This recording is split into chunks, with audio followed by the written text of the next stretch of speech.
Kula namung badhe matur mungkin wasiat-wasiatipun Mbah Mun sing terkait nikah. Iki khusus kangge Mas Tahsin kalian Mas Abi Darda. Karena kula nu nekuni ilmu tafsir. Kula niku ilmu paling kula kenang saking Mbah Mun tentang ilmu tafsir niku pengganti kata. Ini ki Mas Tahsin kalian Mas Darda.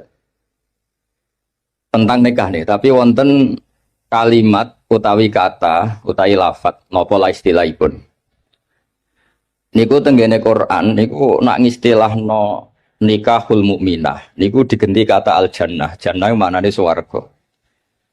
Dados mestine ayat itu ngeten, umpama boten Quran niku bunyine ngeten. Wala tangkihul musyrikati hatta yu'min. Wala amatum mu'minatun khairum min musyrikati walau a'jabatkum.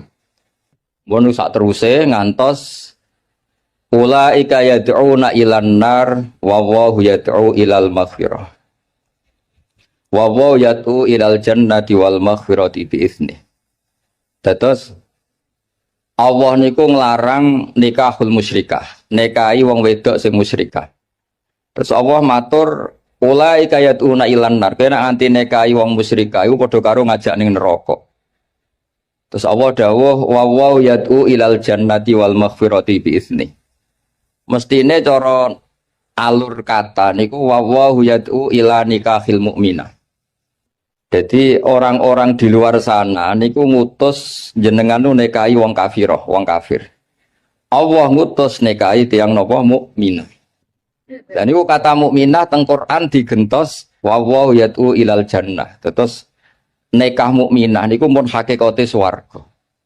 Jadi saking mulyane nikahil mukminah niku pun disebut Allah niku ilal jannah, maring swarga. Dados penghormatane Allah taala teng ketentuan nikah tiyang mukminah. Meskipun diarani swarga ya resiko. Misale wong ning swarga kok ora di dhuwit iku ya lucu.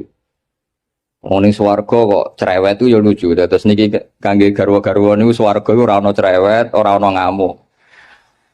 Sing lanang nggih ngoten ning swarga kok kurang nafkah ya ora ana, ning swarga kecukupan kabeh. Tapi apapun niku pelajaran kanggo kula jenengan. Nek wis wani nikah niku kudu ora tenan. Kula niku nikah mulai tahun 2000. Nganti sakniki niku resep sing kula nggih namung hadis tunggal. Ini kurungokno Mas Abi Darda, Mas Tahsin. Gini ku dawuh Kanjeng Nabi ketika ngandani sahabat Abdurrahman bin Auf, kadang ngandani Jabir beberapa sahabat. Niku dawuh Kanjeng Nabi halla bikron tola ibuha wa tola ibuka. Kowe nak nikah iku pokoke mula abah iku dolanan. Sebagian riwayat halla bikron tudhahikuka wa tudhahikuha. Kowe rabi prawan, kowe ya guyu, dekne ya guyu. Sebagian riwayat halla bikron tuda ibuha wa tuda ibuka. Dados semua itu mengarah nek wani nikah niku kudu wani mula abah. Mula abah iku ora penting, ngomong sing ora penting. Dolanan. Kula ngantos sak mangke niku kula nate teng Jombang, nate teng Putih-Putih niku bojo kula ditakoki tamu niku goleki kula. Ngerti-ngerti ning Jombang, kadang ning Jakarta. Mboten nate pamit. Nggih ra disalah cara adat Jawa ra disalah, tapi berhubung ajarane mboten serius, akhirnya nggih mboten salah. Nah, niki ra aneh tapi berkah. Ki nak pamit wong wedok kok kaya Abdu Zaujah cara Mbah Mun kok. Ora pamit ku ya ora sopan, pamit kaya Abdu Zaujah. Ketoke ra sopan mbek budak iku mulya ora sopan. Terus niki mboten nasihat niki cerita mawon, sampean nglakoni nggih monggo, mboten nggih mboten napa-napa. Karena seninya nikah niku pancen mula abah. Buatan penting misalnya Mas Tahsin mikir urip ning sarang apa ning Nganjuk ruwet. Nyai model mubalek apa model dukun ruwet. Bangsa diskusi ngoten ruwet. Nak mubalek ya sak monten niku tarife, nak dukun ya sak monten. Apa model wali. Nah kula nu seneng model wali. Model wali iku wis ora jelas tapi keramat. Terus kula niku mboten nate model mubalek mboten nate, model dukun mboten nate. Model wali pokoke rezeki kok pangeran, sore pasrah pangeran pun beres. Tapi kalau niku percaya hukum akhlak. Mulane kula purun rawuh teng mriki jenengan maturun Pak Zam. Pak Zam niku guru MGS paling lami. Guru mboten nate mas saya, mau diundang guru terus. Murid-muridnya Gus Naji, Gus Ubab mau diundang kiai, Pak Zam tuh diundang Pak Zam. Terus guru paling nom, murid-muridnya mau pun diundang Syekh. Gus Najim ngundang Syekh. Tapi Pak Zam jadi diundang Pak Zam. Sing ra diawet nang kirane nggih kula nganti sakniki jadi diundang Gus ora dibejo. Dadi nek salah ya pantes wong isih Gus dereng kiai. Tapi Gus ku kalah mbek kiai. Tapi kiai mbek Gus nggih hormat mergo serwet ta niku. Terus kula suwun niki resep kula sedanten sing nikah, aja geman tenanan. Donya iku la ibun walah, donya iku ora usah tenanan. Sing tenanan ikhlas. Kula bolak-balik dikandani Mbah Mun. Kowe ngiyai tenanan iku bento, sing tenanan iku ikhlase. Kowe mulang kok pengen minterno murid iku ya goblok. Wong sing bakat goblok ya tetep goblok. Entekno metodemu sing bakat goblok ya tetep goblok. Padha wong wedok rata-rata cerewet, entekno nasihatmu ki tetep cerewet. Yes dianggap nopo ekspresif ngoten, nak bojomu ngamuk terus banting piring dianggap ekspresif. Memang orang kalau dendam mangkel iku kudu ana ekspresi. Jadi anggap mawon niku ahli acting ngoten mawon, nak ngamuk iku ya tenanan. Dan banting piring ya rasional, timbang banting anakmu ada banting piring. Jadi pokoknya digawe gampang mawon. Riyen niku para sahabat cerita sing terkenal nih. Niku ngadepi wong wedok, ngadepi masyarakat tuh ilmiah. Sekarang tuh orang tuh kehilangan daya ilmiahnya. Karena ini saya ulang lagi, kalau mengke langsung kondur ngapunten dengan kata. Karena saya nyiapkan naskah kalau ini badhe wonten semacam kados napa loka karya tafsir lah. Di kalau mambe pamit langsung kondur, mergi kalau nembe nyiapno niki nembe tengah-tengah tapi kalau pengen hormat Pak Zam mau saking dalam 3:30 Pak Burhan. 3:30 dini hari lala di papak teng Bojonegoro diriwatno mriki putih Bu. Temayang dados cepet kalau saged mriki cepet. Kalau tak cerita secara ilmiah. Dulu niku orang menghadapi istri, menghadapi anak, menghadapi keluarga niku diilmiahkan, tidak emosi. Masyhur itu, kalau sering diceritani para guru-guru, riyen Sayyidah Aisyah itu cemburu sekali ketika Nabi didatangi halah niku dulure Sayyidah Khadijah. Karena Nabi itu sekali dengar suara halah itu ingat Sayyidah Khadijah. Sampai Sayyidah Aisyah itu cemburu. Dan ketika cemburu itu jeneng wong wedok, redaksinya itu pasti kasar. Ya Rasulullah, kenapa engkau ingat ajuzan, ingat wanita yang sudah tua, sementara sudah diganti wanita cantik dan perawan, maksudnya Sayyidah Aisyah.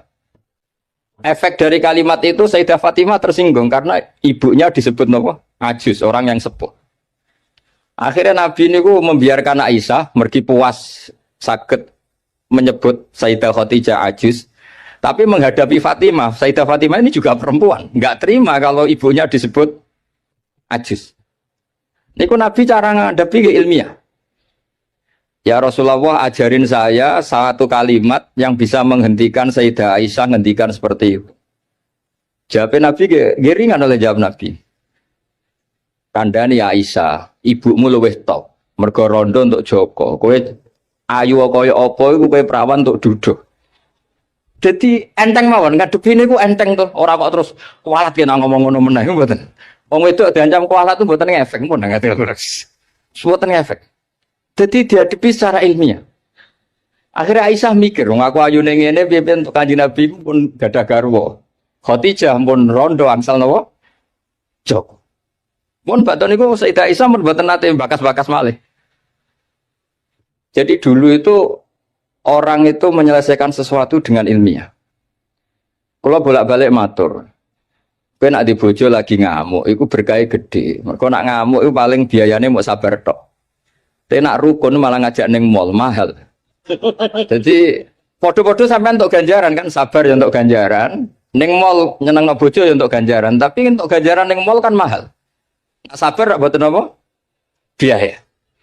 Ya rada jantungan sithik ngoten mawon, tapi kan mboten biaya. Saya punya argumentasi ilmiah dalam hal ini. Dulu Imam Syafi'i itu saya berkali-kali cerita. Kalau diceritain ini banyak orang mencintai jenengan, alhamdulillah di dulur, di konco. Dan nak diceritani separuh dari kampung ini ya Imam Syafi'i, itu gedeng jenengan. Alhamdulillah orang arah utang aku wong gedeng. Wong rukun yo ribet, utang duit ya mergo rukun, nyileh mobil ya mergo rukun. Tapi nak neng-nengan nak arah utang. Saiki hikmah ya kendi, dineng mbek dirukuni. Nak dirukuni diutangi duit, nak dineng yo ora enak dineng tonggo. Tapi hikmah orang arah diutangi napa? Duit. Artinya kalau diilmiahkan itu tuh dunia ini normal semua. Ya wow, nak bojomu ngamuk berarti orang arah jaluk belanja, orang arah ngajak neng mall, nak rukun ngajak neng mall, neng bakso, milah budi, milah rukun apa milah nenengan? Rukun mahal. Soalnya ngoten ta, soalnya urip itu digawe gampang, diilmiahkan. Karena itu sanad kula gadah bapak ke kiai, gadah guru ke kiai, babah kula kiai itu dulu niku kula roh ngadepi dunia iku enteng. Saya tuh di kota sering disoal, Gus kenapa sih di daerah-daerah NU kok banyak musola? Kenapa tidak jatuh jamaah di masjid? Padahal satu jamaah di masjid kan lebih baik. Kalau Islam kota itu nggak bisa bayangkan ada musola. Bareng kalau terang, wong biasa ketua itu jadi anak buah ora kepenak. Jadi makmum di masjid ora jadi anak buah. Kowe ora rasane. Jangan-jangan ya bener. Mergo setiap kiai itu digaya-gaya dhewe. Ana sing salat iku kancinge rapati bener kabine elek. Mergo amen dalil inna wa yang duru ila atsabikum jadi apa ora delok klambi, ora delok penampilan, didelok iku ati. Ana sing amen macak adus minyakan jare mergo khudzu zinatakum inda kulli napa masjid. Macam-macam kiai iku beda-beda. Sampai peneliti sangi luar negeri yang ketangklet kula iku. Gus sendakep yang bener itu gimana? Kalau sendakepnya orang Muhammadiyah itu kan standar. Kalau orang NU pusing sih. Ono sing nyekel dadane, ono sing nyekel wetenge, ono kowe ora jelas. Ngono tiap kiai tak takoki, kenapa gak jelas? Nggo nunjukno nak sendakep ora wajib. Berhubung ora wajib bentuke kudu ora jelas, ben gak dadi aturan. Dadi pakem jenenge wajib. Lho kliru di dalil yang NU maksudnya ono ae dalile. Sekolah suwun mas-mas sing nikah dan sing pun mbah-mbah sing mun terlambat lan niku usahakan ngadepi bojo niku mula abah karena tek 3 hadis itu 3 riwayat itu kula apalno pancen karena ini ilmiah. Halla bikron tula ibuha wa tula ibuka, halla bikron tudhibuha wa tudhibuka, halla bikron tuda ibuha wa tuda ibuka. Semua maknanya itu jangan serius. Kalau nganti sakniki mulai nikah nganti saiki mboten nate rebukan mbek bojo. Gawe omah iku piye terus nak lunga kok teknis mboten nate. Kalau nak lunga kurang sak jam kadang cerita melok gak, nak melok ya melok ora ya ora apa. Kulo nggih mboten nate lunga mbek bojo juara. Pikiran kula sederhana, ning omah awor ning omah awor berarti nak tukaran niku kan ping pindho ning omah tukaran ning perjalanan tukaran. Tapi nak ral bareng kan ana jedane. Tapi itu teori loh, sampean ndak harus anut tuh. Semua orang kan beda-beda. Kalau gak ada kenangan tentang solusi itu, ini kalau kan karena nekuni ilmu, saya akan cerita ilmu. Dulu banyak sahabat kalau ditanya, Sifli wajah Rasulillah, coba ceritakan ke saya bagaimana wajahnya Nabi. Sahabat itu menangis. Saya itu tidak pernah melihat Nabi. Kok bisa? Wong jenengan niku sahabat. Haibatanlah, wa ijlalanlah. Saya ini terlalu menghormati beliau sehingga tidak pernah berani menatap wajah beliau. Tapi banyak sahabat yang karena mencintai Nabi itu melihat Nabi sampai tahu alisnya kayak apa, hidungnya kayak apa. Juga saking mencintai Nabi. Artinya sampai nak seneng bojo, itu kadang-kadang ora delok 2 tahun. Wah agak roh elek. Wong asline elek nek delok terus kan tambah kecoro. Jadi orang itu udah harus sama cara ngelola emosi, ngelola. Jadi sebenarnya kalau dunia ini diilmiahkan itu semuanya akan baik-baik saja. Jadi sekolah niku kepengen sak sekedhate kula. Dewe Mbah Mun wau. Piye-piye istilah nikah wong mukmin wis disebut Allah swarga. Wa yad'u ilal jannah. Ning dinggon swarga ya ora ana tukaran, ora ana pisu-pisuan, termasuk ora ana urip susah. Terus niki harus jadi pelajaran. Mulane dewe Mbah Mun ora ana mulya kaya nikahil mukminah. Mergo pengganti katanya itu wa yatu ilal napa jannah. Mestine kalau wala tangkihul musyrikati hatta yu'min, mestine penggantine wa yatu ila nikahil mukminah. Tapi kata itu diganti wa yatu ilal jannah. Terus niki penghormatan yang luar biasa saking Allah taala. Jadi sekedar nikahul mukminah iki pun ibadah. Wis rawati tahajud lah. Potongane ora biasa tahajud. Ngono dawuhe Mbah Mun nak crita niku riyen niku Nabi nak tahajud niku Sayyidah Aisyah niku turu ning ngarepe. Padahal Sayyidah Aisyah ayu perawan, Nabi ki tetep salat. Dawuhe Sayyidah Aisyah niki ora usah dipraktekno orang ora iso. Dawuhe Sayyidah Aisyah, saya ditanya Nabi, saya sebetulnya kepengen sare-sarian mbek Nabi, mudojaah itu rilek-rilek mbek Nabi. Tapi fatarok tu hawa ya li hawahu. Tapi saya meninggalkan selera saya demi selerane Kanjeng Nabi.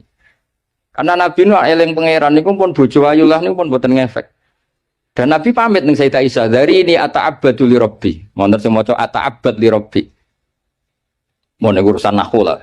Ketemu mriki kata alumni Ploso niku dari ini ata'abbad dadi jawab apa dadi kalimun, pokoknya riwayat itu ada dua, ada yang dari ini ata'abbadu li rabbi, wonten sing dari ini ata'abbad li rabbi. Aku pamit ya, aku lagi kangen pangeran tak salat. Terus niki nek sampean kepengin bojomu kangen, wis bengilah, jejerlah sampean tinggal tahajud. Engko ora roh anakku ora ganteng, mergo kapan ya eling aku. Tapi anggar bengi dikumpuli terus suwe bosen.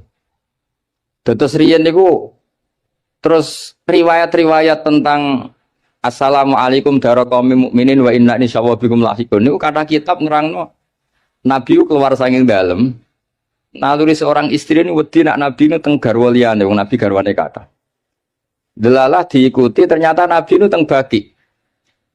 Teng baki terus Nabi matur teng ahlu baki Assalamualaikum daraqaumil mukminin wa inna insyaallah bikum lahiqun. Niki kangge ibu-ibu, kangge bapak sing nembe nikah.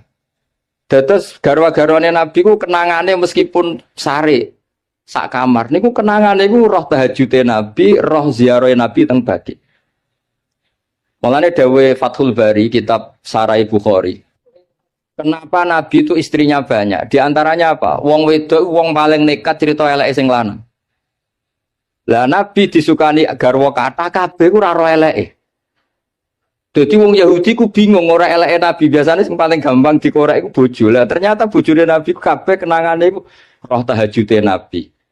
Roh qiyamul lail Nabi nganti hatta waromat qodamahu, nganti sikile iku bengkak. Padahal pas teng dawawi Sayyidah Aisyah, mboten pas teng Saudah. Teng Saudah mungkin wong komen. Bangkune ra ditinggal salat teng Saudah iku ayu Aisyah. Niki teng pas teng daleme Sayyidah sinten? Aisyah. Dados dawe Imam Fathul Bari itu Nabi niku garwane kata dan perempuan itu biasanya orang paling nekat ngomong eleke bojone. Tapi semuanya itu yarwina ahsana ahwali. Semua kenangannya itu meriwayatkan perilaku Nabi terbaik. Mulane wong kok dilem bojo iku wong top tenan. Ayo tak boleh ibu-ibu tak boleh. Tak kon ngelem bojone 5 menit nak iso. Tak kei dhuwit. 5 menit mau. Karena wis mesti, misalnya anggar sing sugih mulai ben wayo. Engko sing melarat yo nyebeli mergo ora ngrejekeni. Engko anggar mulai duwe akeh polahe yo akeh. Wong ora ngarep bener tak jamin. Versi ibu-ibu lho. Dados tapi Nabi itu beda.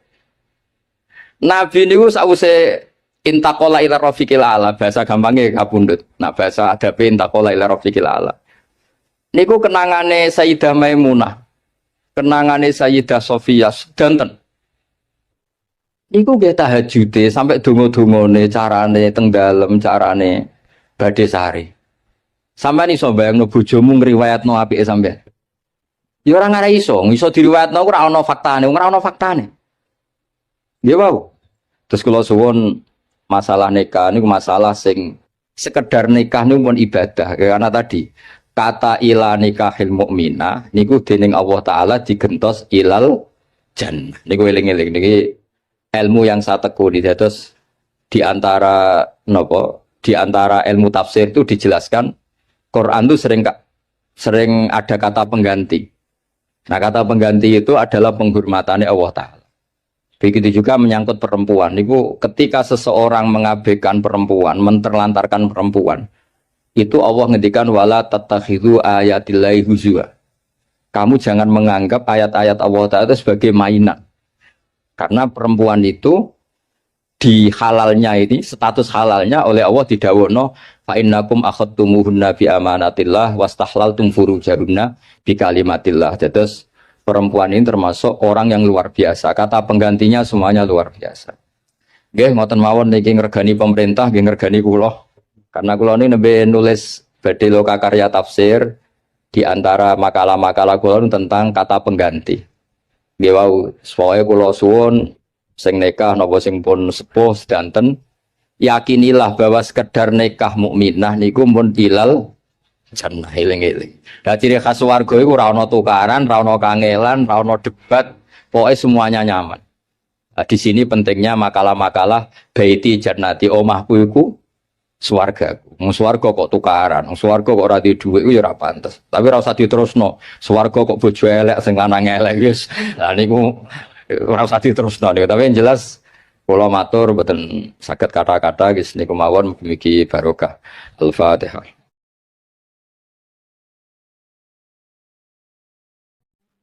Dulu itu ulama itu ya rileks. Di antara tulisan Syekh Nawawi, saya ini termasuk pengagum Kiai Nawawi karena Kiai Maimun putra Kiai Zubair itu saking senangnya Kiai Nawawi itu naskahnya itu banyak tentang Syekh Nawawi. Dan saya termasuk zuriyah kudus. Saya masih keluarga dengan Raden Asnawi, masih keluarga karena sama-sama zuriyah dari Mbah Asnawi Sepuh. Itu yang akhirnya menikah Nyai Hamdana yang dulu pernah dinikah Syekh Nawawi. Terus Nyai Hamdana itu dulu dengan Syekh Nawawi punya putri namanya Zuhro. Setelah dengan Raden Asnawi punya anak dinamai Zuhri. Punya zuriyah ada yang namanya Kiai Minan, Kiai Niam, terus punya anak-anak. Di antaranya Kiai Hafid yang jadi menantu keluarga Sarah.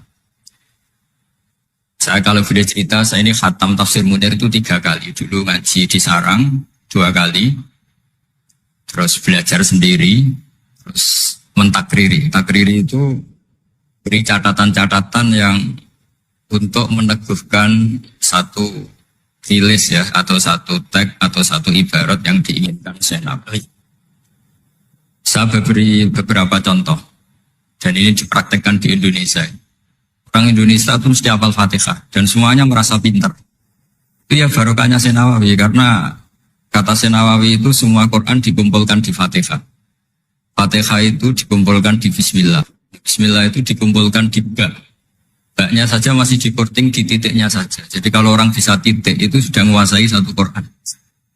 Karena pikirannya Syekh Nawawi itu semua Quran itu menerangkan tauhid dan tauhid itu dimulai dari Ba. Ba itu bi kana makana wa bi yakunu wa yakun. Jadi karena saya kata Allah yang ada menjadi ada, yang enggak ada juga menjadi akan ada kalau Allah menghendaki wujud. Sehingga dulu Syekh Nawawi itu sudah sukses membuat pikiran kita itu rileks. Kalau enggak bisa Quran semuanya ya Fatihah. Kalau Fatihah enggak bisa ya baca bismillah. Setidaknya orang Islam itu enggak boleh tercerabut dari Quran. Sehingga saya kalau baca teks-teksnya Syekh Nawawi itu punya pengaruh besar di cara pandang kiai-kiai Indonesia. Di antara yang paling monumental dan setelah ini saya akan tidak menambahi juga tidak mengurangi adalah Syekh Nawawi cara menganalisis surat Ar-Rum. Di Indonesia itu menerima faham beragama, tapi tidak menerima faham ateis. Itu dulu zaman Rasulullah SAW sugeng, itu ada kekuatan besar yaitu Romawi dan Persia. Singkat cerita, Persia ini tanpa nabi, tanpa kitab suci, yang Romawi ini punya nabi dan punya kitab suci. Meskipun versi mereka. Ketika orang Persia mengalahkan Romawi, itu nabi terus dicibir, diolok-olok sama orang kafir Mekah. Muhammad, kawan kamu yang punya kekuatan langit, maksudnya punya kitab suci, ternyata kalah. Paling kamu juga kalah dengan kita yang tanpa pegangan langit. Nabi itu susahnya minta ampun. Karena Nabi tidak bisa membayangkan kalau kehidupan manusia itu tidak dipandu agama, tidak dipandu kitab suci. Meskipun zaman itu ya Romawi itu tidak Islam. Kemudian kata Nabi diberitahu Allah Ta'ala antara 3 sampai 9 tahun pasti Romawi akan mengalahkan Persia. Dan itu enggak dianggap kemenangan Romawi mengalahkan Persia, tapi menangnya ahli kitab, orang yang berpegangan kitab suci mengalahkan orang yang tidak berpegangan kitab suci. Dan saat itu Allah ngendikan wa yauma idzi yafrahul mu'minun, di hari kemenangan Romawi mengalahkan Persia atau kemenangan ahli kitab terhadap non ahli kitab, itu orang mukmin itu senang sekali. Sangat senang. Ini saya baca di teksnya Syekh Nawawi supaya di sini Anda tidak mendengarkan pendapat saya, memang benar-benar mendengarkan apa yang dikatakan Syekh Nawawi. Saya baca tidak Ya niru-niru Kiai Ma'ruf tadi beliau masih ngendikan secara fasih, ngendikan usul fikih, kaidah fikih. Karena ilmu beliau dengan kita ini bersanad yang sama. Dulu ngaji Mbak Karim yang ngaji Mbak Hashim. Jadi Mbak Hashim ngaji Syekh Khalil. Kalau saya lewat sanad kudus ya diantaranya saya lewat Syekh Nawawi Al-Bantani. Nanti saya baca beberapa sanad Syekh Nawawi. Kata Syekh Nawawi Al-Bantani beliau ngendikan wa yauma idzi yafrahul mu'minuna bi nasrillah wa yauma idz yahlibur rumu ala farisa yafrahul mu'minuna bi taghlibillah man lahu kitabun ala man la kitabalah wa yafrahuna bi walafatihim al musyrikina bi badrin. Jadi bangsa Indonesia itu terbiasa berkawan sama orang yang beragama, tapi tidak biasa berkawan dengan orang-orang yang tidak beragama. Itu karena Imam Nawawi mengatakan, Syekh Nawawi, wanak tubuh maqaddamu atharum, pikiran besar Syekh Nawawi adalah ketika orang Romawi mengalahkan Persia, itu cara berpikir Imam Nawawi itu mengalahkannya orang yang berkitab, mengalahkan yang tidak. Jadi ini bukan pendapat saya, juga bukan pendapat siapapun, tapi murni saya baca teks yang dari Syekh Nawawi. Sehingga kita secara psikologi, kita ini kan misalnya saya aja lah contohnya. Misalnya saya miskin, ada petinju, orang miskin kulit hitam bersama orang kaya. Kalau yang menang yang miskin tuh ikut senang, padahal ya tidak ikut senang. Karena kayak terwakili kan. Dulu kata Syekh Nawawi, itu juga pikirannya begitu. Ini saya baca ini kata Syekh Nawawi. Misalnya seperti itu zaman itu. Wa sababu nuzuli hadil ayat annahu kana baina Faris war Rum qitalun. Wa kana al-musyrikun yawadduna antaghliba Farisu ar-Ruma. Di anna Faris kana majusian ummiyin wal muslimuna yawadduna ghalabatar Rum ala Faris liqaunihim ahlal kitab. Jadi dulu itu kata Syekh Nawawi, pikirannya orang Islam, boyo yang menang itu ahli kitab, karena sama-sama punya agama, punya peradaban. Jangan sampai yang menang itu yang tidak punya kitab, tidak punya peradaban. Jadi itu saya yakin yang mengilhami kita, para kiai kita, bikin Pancasila diantaranya yang membentuk Pak Karno, karena Pak Karno ya dulu ngaji sama Agus Praminoto, ngaji sama orang-orang pintar. Kita ini berketuhanan. Jadi itu ciri khas Syekh Nawawi di antaranya. Kemudian beliau menganalisis kemenangan. Kemenangan itu ketika orang Islam sudah kuat. Di halaman 424. Ini nanti kita bisa tinggal di sini sebagai hadiah sama Bisauki sama warga besar Pondok Tanah. Nabi itu orang yang nggak suka duniawi, tapi kenapa sih Nabi harus menang? Nabi Sulaiman akhirnya menang, Nabi Dawud akhirnya menang, Nabi Ibrahim ya akhirnya menang, Nabi Musa akhirnya juga menang, dan Rasulullah SAW juga akhirnya mengalami kemenangan. Itu cara menganalisis Syekh Nawawi Al-Bantani. Kata beliau, iqamati alamatir riyasah, supaya kepemimpinan Islam itu kelihatan. Fala yabqa mayaqdiru alal ikrah alal kufri. Jadi kalau kita menang, baik secara politik maupun ekonomi atau kultur, setidaknya tidak ada lagi kekuatan manapun yang memaksa kita untuk menjadi kafir atau menjadi salah. Kita tahu misalnya di beberapa negara di Eropa, barokahnya orang Islam kaya ya, pemain bola dulu tuh kalau puasa susahnya bukan main. Gara-gara klubnya dibeli umat Islam itu, malah cari tukang adzan di stadion itu, karena yang punya sudah orang Islam. Itu contoh kekuatan ekonomi. Dulu kita mungkin mengalami pengajian itu kayak apa susahnya. Sekarang ketika banyak orang-orang yang dari dunia kiai catat, sekarang ya nyaman. Jadi di antara alamatnya tamkinu hadatin adalah wala yumakkinan nalagum dinahumul ladir tatu alagum walaibat dilanagum mimbati khawfim amna. Ciri utamanya adalah tamkin fil ard. Merasa beragama itu nyaman, tidak ada yang enggak. Di zaman itu Syekh Nawawi sudah menganalisis kenapa sih Nabi harus menang. Kata beliau supaya layakpo mayakdiru alal ikroh alal kufri. Ini tafsir di ayat wa yahdiyaka siratan mustaqima ketika Syekh Nawawi menerangkan kenapa Nabi harus menang di halaman 424 surat Al-Fatihah. Jadi itu sisi-sisi betapa Syekh Nawawi itu luar biasa. Terus menyangkut kiblat. Dulu ramai sekali di Indonesia kalau kiblat harus presisi betul, harus ditertibkan betul. Tapi ternyata masjidnya para wali dan para orang-orang soleh itu ya kayaknya asal madep mulon itu ada yang komentar itu kenanya Afrika atau Mesir entah. Tapi Syekh Nawawi zaman itu ngendikan setelah beliau cerita presisi, beliau ahli falak. Saya tahu banyak keahlian beliau falak karena saya punya kitab gurunya Syekh Nawawi. Namanya Syiarus Salikin, itu karangan beliau, Syekh Abdus Somad. Itu kata beliau selain menukil pentingnya presisi kiblat, tapi beliau tetap menukil itu mutib. Waruwiya an Ibni Abbasin annahu qol al-baitu kiblatun li ahlil masjid wal masjid kiblatun li ahlil haram wal haram kiblatun li ahlil masyriq wal maghrib. Wa hadha qaulu Malik. Jadi karena orang Jawa itu rata-rata kiai itu mesti baca tafsir Munir sehingga ya dianggap enteng saja. Ya sudah lah pokoknya kira-kira madhep mulon itu.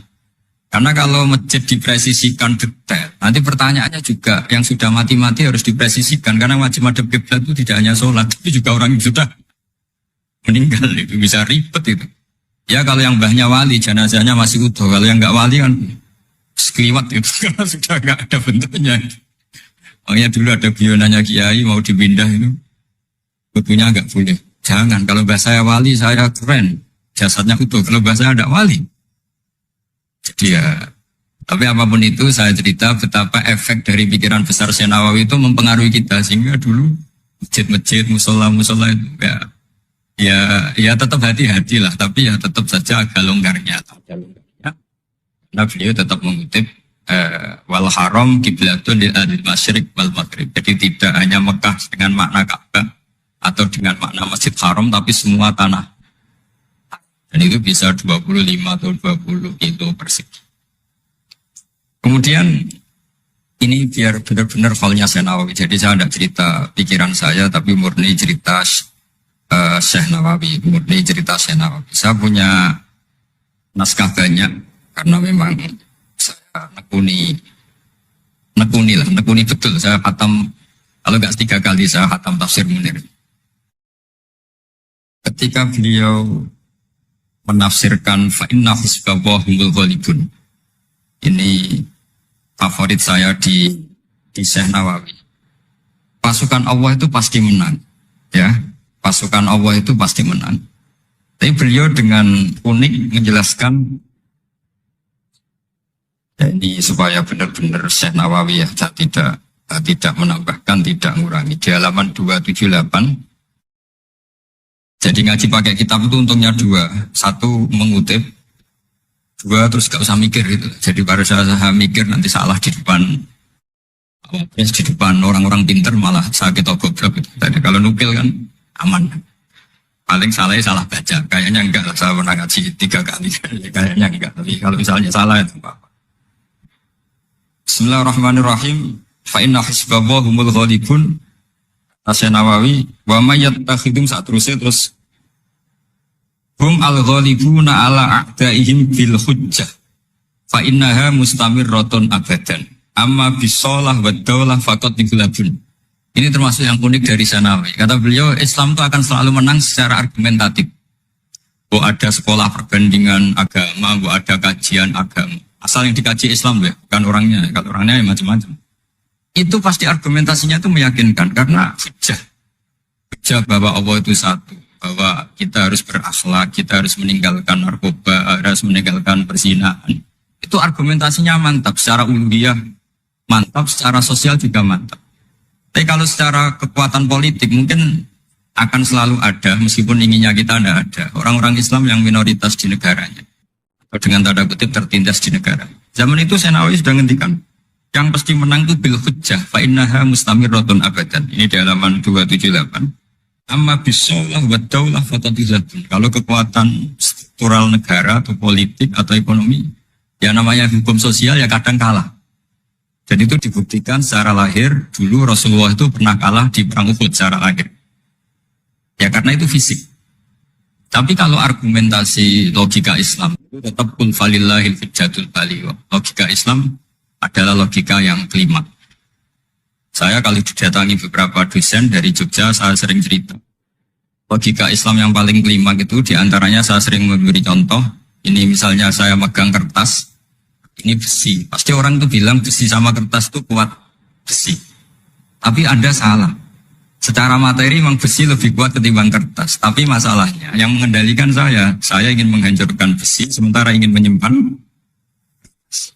Artinya Islam itu mengajarkan kita itu kabeh biadillah. Apa artinya besi kalau di bawah rencana dihancurkan? Apa lemahnya kertas ketika rencananya diabadikan? Nah, ini pentingnya Islam. Artinya apa? Ketika Islam bilang al-amru biadillah, itu tidak bisa ditawar. Meskipun apapun kekuatannya tetap menang Allah. Seperti tadi, saya megang besi sama megang kertas. Orang tak tanya pasti bilang kuat besi. Tapi kata saya, ada keliru. Karena saya punya rencana menghancurkan besi, mengabadikan kertas. Artinya Islam itu mengajari tadi seperti yang dikatakan Kiai Ma'ruf, la haula wala quwata illa billah. Apapun ilmu kita harus digarisbawahi secara materi kuat besi, secara materi kertas lebih rentan. Tapi harus ditambahin, tapi hakikatnya terserah yang mengendalikan. Jadi di sini Islam mensifati Allah biyadihi malakutu kulli syai'. Ya terserah Allah. Jadi teori la haula wala quwata illa billah itu tidak perlu diperbandingkan atau diperbenturkan dengan teori usaha. Kalau ada penyakit ya kita usaha. Ada di kitab Ihya, di kitab Dawa itu diterangkan Nabi Musa itu pernah sakit karena beliau merasa dekat sama Allah itu gak berobat, tambah sakit, tambah dikasih nasihat. Para dokter tetap gak mau berobat. Akhirnya Allah sendiri yang ngasih tahu, udah kamu berobat saja. Bukankah terserah jenengan Gusti? Terus kata Allah, apa kamu mau bilang saya bikin sesuatu itu tidak ada gunanya? Masa Allah bikin jahe ditanya, apa betul Gusti ini menghalalkan badan? Saya tidak tahu. Saya bikin juga gak jelas. Kan gak mungkin seperti itu. Tetap kata Allah, fa'ena atau hikmati. Lalu hikmah saya bikin sesuatu dengan fungsi tertentu, lalu gunanya apa? Kalau semuanya tidak ada gunanya. Semenjak itu Nabi bisa percaya atau mau ikhtiar dengan obat. Tapi obat saja tidak cukup. Al-amru biyadillah. Saya sering kalau ngaji bilang, kita takut COVID, ternyata nyuwun sewu mati kita kecelakaan. Kita takut penyakit tertentu membunuh, ternyata mati kita kesetrum listrik. Tetap kita butuh tawakal. Meskipun bersamaan dengan itu tetap ada usaha melawan COVID, ingin menghilangkan penyakit-penyakit. Tapi tetap al-amru biyadillah. Sehingga ada keserasian syariat dan keserasian hakikat. Tapi saya pastikan Syekh Nawawi ini memang luar biasa. Jadi beliau menghentikan banyak hal yang menurut saya itu luar biasa. Jadi saya mengkaji Tafsir Munir itu, di antara khas-khas beliau adalah beliau bisa cerita tentang tentang kekuatan-kekuatan Allah Ta'ala dengan cara yang rileks. Kemudian kenapa kiai-kiai Indonesia itu ngadepi orang fasik itu tenang, tidak langsung antipati seakan-akan fasik selamanya. Yang soleh juga tidak jumawa seakan-akan soleh sampai mati. Karena kata saya Nawawi itu ketika menafsirkan wa yu'adzibal munafiqina insya'a aw yatub. Namanya hukum sosial sudah saja yang sekarang fasik suatu saat soleh, yang sedang soleh suatu saat fasik. Karena Allah itu bisa saja merubah. Orang munafik yang kayak apa biadabnya, kayak apa salahnya, itu Allah ketika cerita tentang dirinya wa yu'adzibal munafiqina insya'a. Muhasabah itu sudah jadi perilaku ya. Karena dulu orang tua saya, guru-guru saya kalau ngandani itu, bayangkan kalau kamu jadi dia. Jadi misalnya kita mentang-mentang atasan, otoriter sama bawahan. Bayangkan kalau kamu jadi yang bawahan itu kayak apa? Laukun tamakana, kalau orang Arab bilang, bayangkan kalau kamu di posisi dia. Makanya guyonannya orang-orang Indonesia itu kan orang ngaramkan judi gitu, bareng dikasih tahu. Tapi yang menang anak jenengan, alhamdulillah. Ternyata ngaramkan itu karena ada anaknya. Kalau anaknya yang menang ya seneng. Meskipun itu guyonan, tapi saya punya padanan itu dalam kitab Hikam. Nabi Ibrahim itu Khalilur Rahman, tentu bencinya minta ampun sama yang namanya maksiat. Suatu saat beliau diterbangkan di alam malakut. Itu kalau di Hikam saya halaman 15 juga. Saya masih ingat betul. Mungkin kalau Anda beda halaman karena beda cetakan. Atau nggak punya kitabnya. Atau punya tapi tidak bisa baca. Nah itu jadi berbagai kemungkinan. Atau punya tidak bisa baca tapi dianggap jimat. Atau digo pencitraan. Banyak itu kaji-kaji tidak bisa baca kitab tapi di ruang tamunya kitabnya besar-besar. Pencitraan itu. Tapi ya bagus lah, nggak apa-apa untuk syiar. Setelah diterbangkan di alam malakut, diperlihatkan sama Allah. Ada orang pezina, ada orang syaribul khomri, ada orang mabuk, ada orang macam-macam. Allah tanya sama Nabi Ibrahim, bagaimana pendapat kamu Ibrahim tentang mereka yang maksiat? Kata Nabi Ibrahim, ya Allah habisi saja mereka. Mereka hidup di bumi engkau, makan rezeki engkau, kemudian mereka tidak taat sama engkau. Singkat cerita di fase itu, saya ulang lagi di fase itu, Allah nurutin. Sampai sekian peristiwa, mungkin 3 atau 4. Sudah, setelah sekian tahun Nabi Ibrahim lupa peristiwa itu, kemudian beliau diminta menyembelih anaknya. Ini versi kitab Hikam. Memang versinya banyak tentang kenapa Nabi Ibrahim disuruh menyembelih anaknya. Ketika mau menyembelih anaknya, Nabi Ibrahim ragu. Huwa samratu fuadi. Anak saya ini buah hati saya, kenapa engkau suruh menyembelih? Terus kata Allah, apa kamu tidak ingat ketika kamu saya angkat di alam malakut, kemudian kamu usul bunuh-bunuh, saya ada mempertimbangkan usul Anda, tapi kenapa sekarang saya merintahkan kamu mikir gitu. Terus, ya karena ini anak saya ya Allah. Terus kata Allah, rumang samu wong sumpukon mata ini gak gawean kau sing gawe kowe enak wae usul mata ini. Jadi sebenarnya saya yang bikin, kemudian Anda enak aja usul membunuh. Semenjak itu Nabi Ibrahim itu di eranya itu asfaqun nas, orang paling sayang sama manusia. Karena kadang kita keras itu ya kebetulan tuh udah anak kita, ada keluarga kita. Cara orang Jawa itu kan gitu ya, kalau ada perempuan terus macak yang macam-macam pakai sepeda motor cowok, terus wah itu luput suwuk, semoga-moga gini. Tapi setelah dikasih tahu, niku ponakane jenengan, semoga-moga selamat. Jadi jangan-jangan kemarin ahli ma'asi itu kebetulan tuh udah keluarga kita. Kalau keluarga kita yang pernah salah pada kita, semangat kita mintakan maaf. Jangan-jangan kita didikte hukum sosial gitu. Jadi orang yang salah, kebetulan tuh orang yang menservis kita. Atau keluarga kita, atau orang dekat kita. Jangan-jangan semangat kita mintakan ampun. Tapi kalau sama orang lain, kebetulan musuh kita semangatnya minta itu kena adab. Nah ini yang nggak boleh dalam Islam. Islam mengajarkan, niru Rasulullah SAW, Nabi itu rahmatal lil alamin.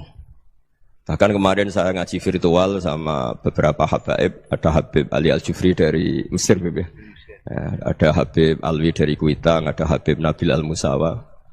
Dari sekian habaib itu saya masih ingat diantaranya yang didawuhkan rahmatan lil alamin itu ketika Nabi adahu kaumuh, disakiti oleh kaumnya, dan itu mereka masih kafir semua.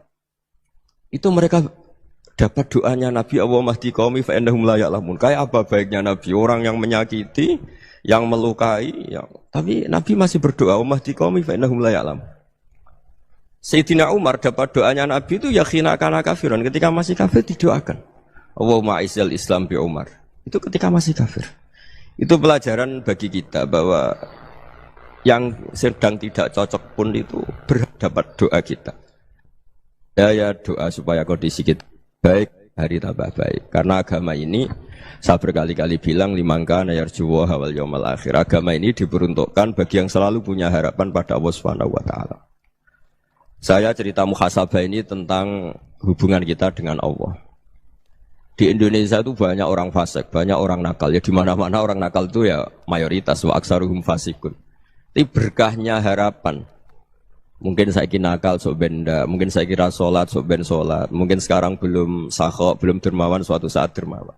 Barokahnya itu kefasikan ini dianggap sementara, sedang fasik, sedang tidak benar. Karena kiai-kiai kita, para guru-guru kita, para habaib utamanya itu mesti bilang semoga husnul khotimah. Nah barokahnya doa itu, semoga husnul khotimah itu menjadikan satu pola sosial. Yang sedang fasik ini masih diharapkan jadi lebih baik, jadi lebih. Sehingga kita tidak ngambil sikap ekstrim, ya ingin menghabisi atau ingin mengadili, tidak. Karena selalu kita punya harapan.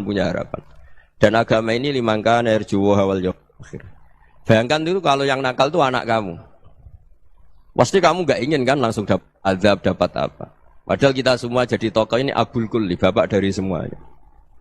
Sehingga ketika Rasulullah SAW jalan-jalan kemudian melihat perempuan sedang menyalakan api. Kalau apinya mati ditiup, anaknya dijauhkan. Nanti kalau sudah jauh dari api, anaknya digendong lagi. Terus kata Rasulullah, matur ke semua sahabat, Aro'aitum anna hadih tarihatan waladaha alan nar. Apa kamu berpendapat bahwa perempuan ini akan melemparkan anaknya ke neraka? Ndak ya Rasulullah. Tidak akan seorang ibu melemparkan anaknya ke api. Terus kata Rasulullah, Allahu arhamu min hadih biwaladiha. Allah lebih rahman, lebih rahim dibanding orang tua ini kepada anaknya. Ini yang harus kita kenalkan terus, kita kampanyakan terus. Supaya orang hubungannya dengan Allah itu nyaman, asik. Sehingga dengan demikian selalu ada harapan bahwa yang sedang nakal ini suatu saat tobat. Kita tidak boleh menghukumi pasti begini, pasti gini. Itu tidak wilayah kita. Itu juga yang dicontohkan Rasulullah SAW. Secara lahir Nabi itu nggak berkenan sama Wahsy karena Wahsy itu salahnya salah fatal karena membunuh ahabban nasi ila Rasulillah, yaitu membunuh Said Hamzah. Jadi ketika Wahsy tobat, Nabi itu nerima tobatnya. Dan ketika beliau dengan basariyahnya nggak siap ketemu Wahsy karena harus ingat Said Hamzah, basariyahnya diturutin. Oke, kamu iman saya turutin, tapi jangan sering ketemu saya. Karena kalau ketemu kamu saya masih ingat sama paman saya Said Hamzah. Kita bisa ngelola seperti itu. Kita tidak cocok sama orang, bagaimanapun mereka umat Rasulullah SAW, kita tetap mencintai mereka. Misalnya kalau beda agama, mereka sama-sama orang Indonesia, kita mencintai mereka atas nama warga Indonesia. Tapi kalau misalnya potongannya ora cocok, beda kultur, bawaannya itu mangkel no coro Jawa, ya bisa diilmoni, jangan ketemu. Wong sudah tidak cocok, ingin ketemu nyari solusi. Roh ini tok seneng itu kan ya repot itu. Ya sudah kalau nggak mati cocok ya jangan sering ketemu. Dan itu kita bisa memanage seperti itu tuh bisa. Saya berkali-kali cerita tentang Imam Syafi'i. Kalau dikasih tahu ya Imam Abu Abdillah, panggilannya Imam Syafi'i, tetangga anda ini ternyata banyak yang nggak senang anda. Jawabnya beliau senang. Ya bagus kalau nggak senang saya, ndak utang saya katanya. Jadi gara-gara sampean seneng aku ngatur aku ini kan. Dan mungkin sampean rasa seneng kan ya enak. Jadi hidup itu dianggap happy. Kalau seneng ya teman silaturahim, kalau nggak seneng ya nggak bakal utang gitu. Baru kairan seneng itu nggak ganggu. Gitu. Jadi dulu itu orang bisa ngelola seneng nggak seneng itu bisa. Karena ada kearifan hubungan dengan Allah Subhanahu wa Ta'ala. Hidupnya selesai karena masyghul bi dzikrillah. Mereka sibuk dengan Allah. Makanya kata ulama-ulama tasawuf, kamu jangan melihat manusia perilakunya, tapi kamu juga harus ingat yang gerakkan semua itu Allah Subhanahu wa Ta'ala. Dengan demikian kita faroh, kita senang. Makanya Nabi kalau ngutus Anas bin Malik kemudian nggak kesampaian yang diinginkan karena Anas main, ketika garwa-garwani Nabi agak tersinggung, Nabi andaikan Allah menghendaki yang saya inginkan kesampaian, pasti itu kesampaian. Jadi dianggap kegagalan Anas nggak manggil yang dituju Nabi itu ya kersane Allah, ya enteng saja. Sayyidina Ali lebih parah lagi yang dialamin. Itu dalam beliau kalau dipanggil tuh nggak cepet-cepet ke sana. Ketika ditanya, kenapa kamu tak panggil gak cepat ke saya? Amin tuh ukubatak. Karena aku tahu kau orang baik. Orang baik itu pemaaf. Jadi makanya orang-orang soleh dulu itu bodoni itu. Makanya sekarang kalau ada orang bodoni itu mesti beda orang soleh. Kalau orang-orang soleh itu kakean husnudzon akhirnya sering dibodonin. Abdul bin Umar itu masyhur itu. Kalau ada budaknya sering sholat, sergap sholat itu dimerdekakan. Akhirnya nggak sholat pun pura-pura sholat. Akhirnya juga dimerdekakan. Ketika ditanya, kenapa engkau merdekakan? Padahal mereka sholatnya menipu engkau, kata pembisik-pembisik itu. Man khoda'ana lillah in khoda'na lah. Dia nipu atas nama Allah, berarti saat tertipu juga atas nama Allah. Gak masalah dong, semuanya demi Allah Subhanahu wa Ta'ala. Jadi ketika kita ketemu mensifati Allah Ta'ala itu ghafir. Allah pemaaf. Jangan kamu gak fair untuk diri kamu nyifati Allah ghafir, pada orang lain Allah kamu sifati syadidul iqab. Jadi Allah kamu atur, kayak MC tadi ngatur saya. Jadi Allah itu apa? Kalau pada saya ghafir, kalau pada musuh saya syadidul iqab. Itu tidak fair. Kalau anda punya harapan kepada Allah karena Allah Rahman Rahim, Allah ghafir, sebenarnya Allah pada musuh kita ya bisa saja Allah ghafir, bisa saja Allah Rahman Rahim. Sehingga kita melihat orang lain yang kita tidak cocok itu ya enteng saja. Itu min ummati Rasulillah sing tanaluhu syafa'atu, tanaluhu sa'atu rahmati, tanaluhu fair. Jangan dengan kita kayak mesti dapat rahmat, jangan orang lain kayak Allah pasti syadidul iqab. Itu tidak boleh. Sehingga ketika ada orang Badui, singkat cerita orang Badui ini kencing di masjid, semua sahabat membentak dia. Yang enggak bentak hanya Nabi tok. Saking mangkalnya orang ini karena semua sahabat bentak kecuali Nabi. Setelah dibenarin Nabi, terus Nabi nyuruh Sobbu Ali Dhanuban min ma'in. Setelah disucikan masjid itu, dia berdoa keras sekali. Allahumma arhamni wa Muhammadan wa la tarham ma'ana ahadan. Ya Allah yang berhak dapat rahmatmu hanya saya dan Nabi Muhammad, yang lainnya jangan. Karena yang lainnya tuh jengkelin, gitu aja saya salah dimarah-marahin gitu. Jadi kalau kamu doa terbatas ya kayak orang Bedui ini, kayak orang Arabi. Apa kata Nabi? Laqad tahajjarta wasi'an. Allah yang rahmatnya luas menjadi kamu sempitkan. Karena kamu mau atur Allah hanya rahman pada Indonesian Power, pada NU, pada kita, yang orang lain nggak perlu dapat. Itu kan kasihan Islam, karena Islam terus nggak dimiliki semua orang. Allah tidak dimiliki semua orang, Rasulullah tidak dimiliki semua orang karena dipek NU, dipek ormas tertentu, dipek nggak boleh seperti itu, nggak boleh takhasyar tawasian kata Nabi, tidak boleh mempersempit zat yang rahmatnya itu luas. Ini semoga etika ini kita pakai di Indonesia. Yang sedang fase kita harapkan lebih baik, yang sedang nggak dapat hidayah kita doakan dapat apa hidayah. Masyhur kan, makanya tadi saya mohon sama Habib Ali supaya Habib Ahmad supaya tetap mahalul qiyam tabaruk sama Habib Ali. Di antara doa-doa di Simtud Duror masyhur itu antuqa bilal mudhniba minnah bil ghufran wal musi'ah bil ihsan. Jadi harapannya para habaib, para orang-orang baik dulu ya, semoga yang dosa itu dimaafkan, yang sedang salah dibuka, bikin lebih baik. Nabi itu tugasnya juga gitu. Wastaghfir li dzambika walil mu'minina wal mu'minat. Nabi itu tugasnya juga memintakan ampun yang sedang salah.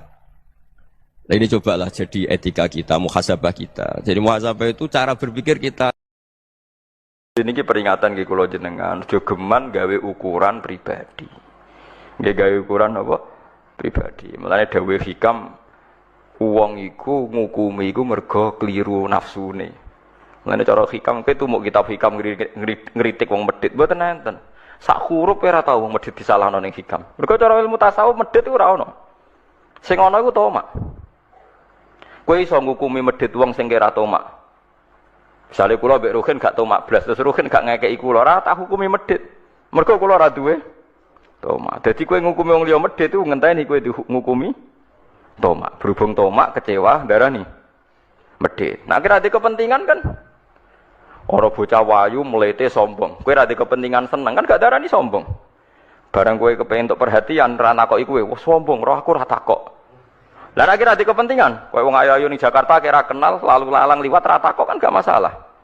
Karena Anda tidak punya kepentingan. Mulane cara tasawuf sing ngerusak hukum iku nafsu, termasuk ngukumi wong liya medhit ya mergo dhe nafsu. Toma, ana cahayu mbak arani sombong, mergo mbak lamar ra gelem terus kowe darani sombong. Padahal cara pangeran bener cahayu iku untuk kowe musibah kan. Itu kan. Nah begitu juga kiai. Sebetulnya kiai iso mlebu swarga mau santri sitok. Mulang santri sitok ikhlas swarga, ngimami jamaah sitok swarga ikhlas. Terus duwe tomak. Tak rewangi awan-awan mara masjid, jebule makmumku mau telu. Iku malaikat yo janggal, wong 13 dadi ana swarga kok butuh telung soft. Akhirnya uring-uringan kan. Desa kene yo apa ora makmur masjid, neraka kabeh. Yo kiyene neraka pisan, wong barang ra wajib kok diwajib-wajibno. Wis keben ora jamaah Allah. Wong trimo fardhu kifayah. Supaya ana loro telu ngrameni masjid, bengak-bengok ning speaker wis apik. Pokoke ana siare. Mulane Abdul Qasim Al-Junaidi ditakoki wonten tiyang tengah-tengah kerja. Nak jamaah diamuk majikane, nak ra jamaah kehilangan fadilah jamaah. Jare Abdul Qasim Al-Junaidi sholamun faridan, sholat dhewean nek sementing iso nafakoi bojone. Ketika ditanya, bukankah jamaah itu fardhu kifayah gini-gini? Aja sampai gara-gara jamaah kehilangan nafkah engko wong nyalahno salat. Orang bisa dibalik kan. Jangan sampai sholat itu jadi tersangka. Nah misalnya kira iso mergawe pas ngedaro roti, bu mergawe gara-gara jamaah ra iso kerja, terus bojo ngamuk, gara-gara jamaah. Jadi jamaahnya tersangka kan. Jadi kita ini bisa dibolak-balik. Apa nyelametno jamaah, apa nyalipno pekerjaan? Ya pekerjaan. Ya tapi ngono iku ora usah dadi hukum, nek dadi hukum kok wong kerja kabeh ora jamaah. Ada tapi nak jamaah kabeh ora kerja, semua wong lelaki penganggur dalih. Maaf Dek ya, ini demi syariat Islam sehingga saya tidak perlu. Yo repot. Lah iku pentingnya ulama. Ulama itu yang tahu betul ahwalu Rasulillah, anwa'u tahawuli Rasulillah. Jadi kabeh sing dadi variasine prilakune Nabi ku dia tahu, punya memori. Masyhur kan Nabi ngendikan aku sholat asik. Dawe Nabi aku masuk sholat terus asik. Kepengen fa'utiluha, aku kepengen dawakno sholat. Fa'as mau buka asobi, terus saya mendengar nangisnya cah cilik. Fa'atajawazu fi sholati, terus sholatku tak cepetno. Mergo aku saake nak sebagian makmume itu ibunya anak kecil itu. Terus Nabi kayak kok idza amma ahadukum falyukhaffif, wong nak dadi imam sholat iku kudu cepet. Fa inna fihim ad-dhaif wadal hajat, karena di antara mereka ada orang lemah wadal hajat yang punya urusan. Misalnya supir bis leren kepengen makmum mergo ana jamaah, imame wengkek macane sawi. Penumpangnya ora misoh. Wah kata. Jadi soal wis pokoke ngadil kula lah, pokoke nak hukum ora iso sampe individu. Lah nak kepen salat khusyuk dhewean sing suwi ya dhewean ning omah. Ekspresekno ning salat sunat iku nek ape salat sunat ya jam 10 bengi nganti subuh sak karep-karepmu.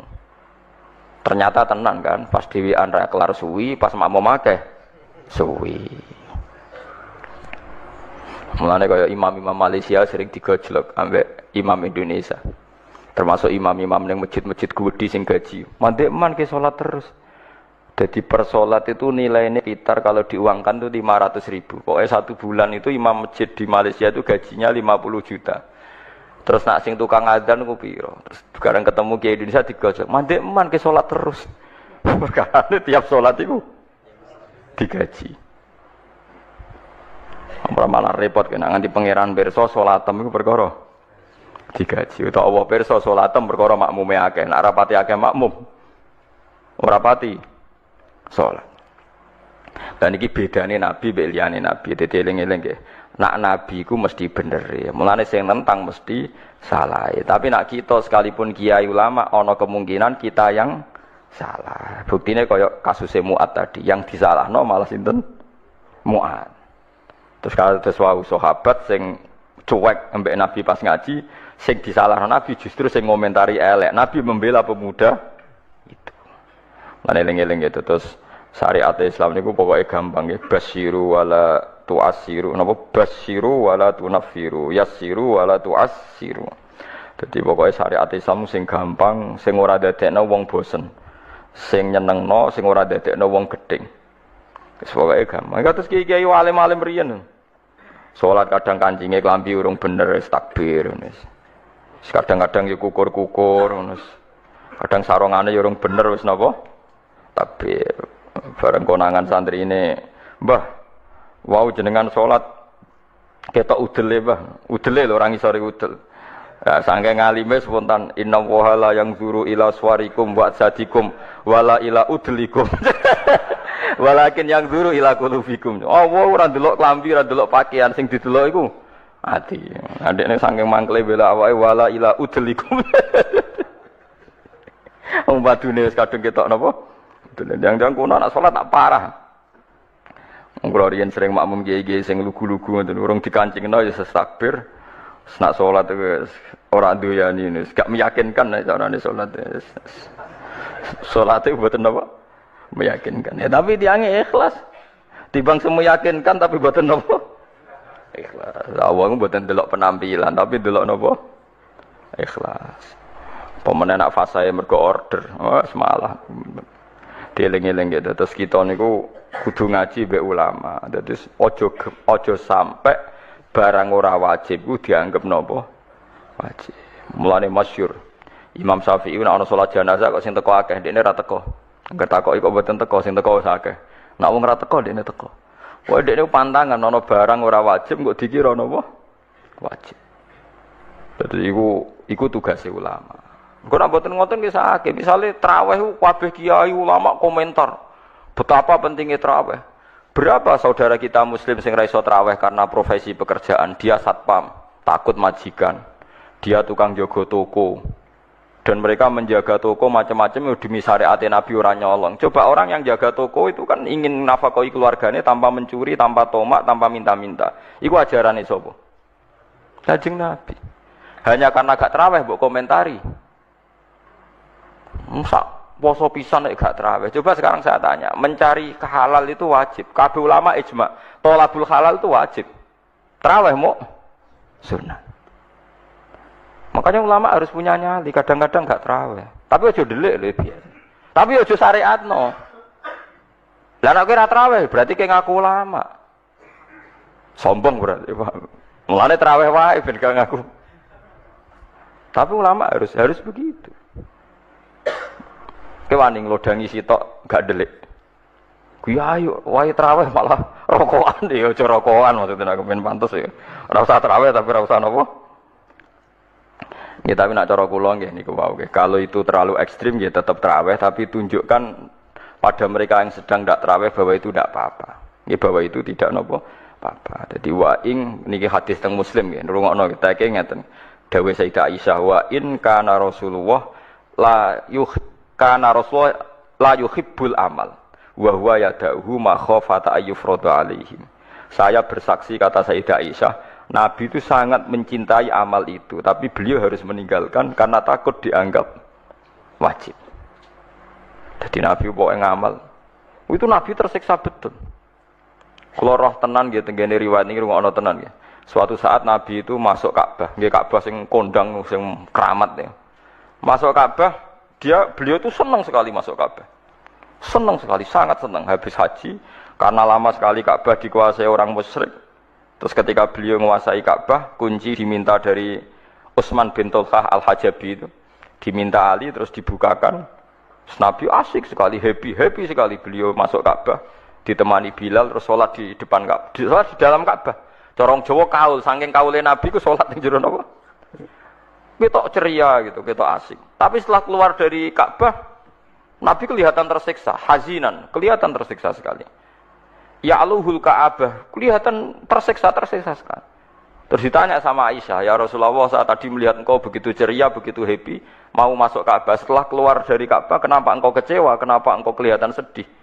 Ya Aisyah, saya ini getun, aku itu getun mau sholat mlebu Ka'bah. Nak nganti umatku nganggep iku sunat utawa penting terus maksa mlebu Ka'bah rak repot. Piye iki jajal? Mulane kabeh ulama akhirnya ada banyak ulama mengatakan mlebu Ka'bah gak sunat. Mergo Nabi getun. Lho ya ana ulama sebenarnya ayo jajal. Ayo delok ning takbir kitab sing gede-gede mlebu salat jero Ka'bah gak sunat mergo Nabi getun. Saya gitu gue kebanggaan pejabat-pejabat di sholat jero Ka'bah. Tetep ae tangkep KPK. Kalau seneng nonton ini, ben gak melete. Misalnya buka kabar ke pejabat aja, tetap mulai tangkap berapa. Jadi jangan kira semua yang dilakukan Nabi itu terus Nabi menganggap itu syariat. Karena Nabi itu tadi, Nabi itu kalau tidak wajib ya tidak wajib. Ini penting kalau aturakan karena kita ini punya umat. Nyuwun sewu, kula niku kiai, ya anak kiai roh tenan. Wong tangga kula niku sing kerja teng Malaysia niku kadang dadi buruh PRT, kadang seorang ibu-ibu buruh ning Hong Kong. Ape salate pamit ning Thailand terus colong-colongan. Banyak saudara kita sing ape salate colongan. Kula gak ada santri, ibuke niku kerja teng Cina, ya ora rasane ngureng babi. Nak esuk Ahad kon ngetero anake teng gereja.